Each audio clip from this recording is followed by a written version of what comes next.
Kuwait நாட்டில் இறந்து போன தாயின் உடலை மீட்டு தரக்கோரி மாவட்ட ஆட்சியரிடம் மன்றாடிய மகள்கள். திருவண்ணாமலை மாவட்டம் ஆவூர் அடுத்த பன்னியூர் கிராமத்தை சேர்ந்தவர் ஆறுமுகம். இவரது மனைவி சித்ரா. இவர்களுக்கு 2 மகள்கள் மற்றும் ஒரு மகன் உள்ளனர்.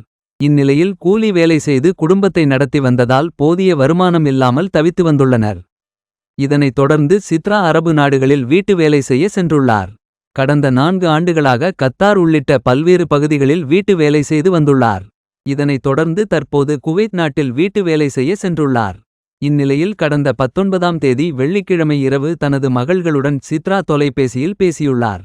அதற்கு பின்னர் 2 நாட்கள் தொடர்பு கொள்ளாத நிலையில் குவைத் நாட்டிலிருந்து உங்கள் தாய் இறந்துவிட்டார் என தொலைபேசி மூலம் ஆறுமுகத்ததிற்கு தகவல் கிடைத்துள்ளது. இதனைத் தொடர்ந்து இன்று மாவட்ட ஆட்சியர் அலுவலகத்தில் ஆறுமுகம் தனது குடும்பத்துடன் வந்து குவைத் நாட்டில் இறந்து போன தனது மனைவி சித்ராவின் உடலை மீட்டு தரக்கோரி மாவட்ட ஆட்சியர் தர்பகராஜிடம் புகார் மனு அளித்தார். உடன் வந்த அவரது மகள்கள் மாவட்ட ஆட்சியரிடம் கதறி அழுது தாயின் உடலை மீட்டு தரக்கோரி கேட்டுக்கொண்டனர். தங்களது தாய் இறப்பில் சந்தேகம் உள்ளதாகவும் உரிய நடவடிக்கை எடுத்து இழப்பீடு வழங்க வேண்டும் என கோரிக்கை விடுத்துள்ளனர். பன்னியூர் கிராமத்துலேருந்து வரோம். எங்கள் அம்மா பேர் சித்ரா. அவங்களுக்கு வயசு 38 வயசு ஆகுது. அவங்க இந்த மாதிரி வெளிநாட்டுக்கு நிறைய தடவை போயிட்டு வந்திருக்காங்க. 4-5 தடவை வந்திருக்காங்க. ஆனால் இந்த தடவை கோவிட் போனாங்க. கோவிட் போய் அவங்களுக்கு என்ன நடந்துச்சுன்னே தெரியல. எங்களுக்கு ஃபோன் பண்ணி என்ன சொன்னாங்க இந்த மாதிரி அம்மா இறந்துட்டாங்க அப்படின்னு சொன்னாங்க. ஆனால் நான் எங்கள் அம்மா கிட்ட வெள்ளிக்கிழமை கரெக்டாக 7 மணிக்கு எனக்கு ஃபோன் பண்ணி எங்கள் அம்மா நல்லா தான் எங்ககிட்ட பேசினாங்க. ஆனால் சனிக்கிழமை எனக்கு ஃபோன் வரல. நானும் எங்கள் அம்மா வேலையில் இருக்காங்கன்னு சொல்லிட்டு நானும் விட்டுட்டேன். ஆனால் திடீர்னு ஒருத்தவங்க எனக்கு ஃபோன் பண்ணி இந்த மாதிரி உங்கள் அம்மா இறந்துட்டாங்க அப்படின்னு தான் என்கிட்ட சொன்னாங்க. நான் பயந்துட்டே எங்கள் சித்திக்கு ஃபோன் பண்ணி நான் சொன்னேன்.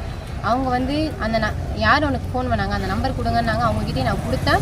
ஃபோன் பண்ணி பேசினாங்க. அவங்க என்ன சொன்னாங்க, ஃபஸ்ட்டு இவங்கெல்லாம் பயப்படவே இல்லை. உங்கள் அம்மா அவங்களுக்கு எங்கள் சித்திக்கு அவங்க அக்கா அவங்க இறந்துட்டேன்னு தான் சொன்னாங்க.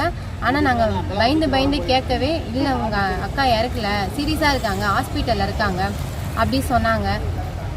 எங்களுக்கு நிதி எங்கள் அப்பா கூலி வேலை தான் செய்கிறாங்க.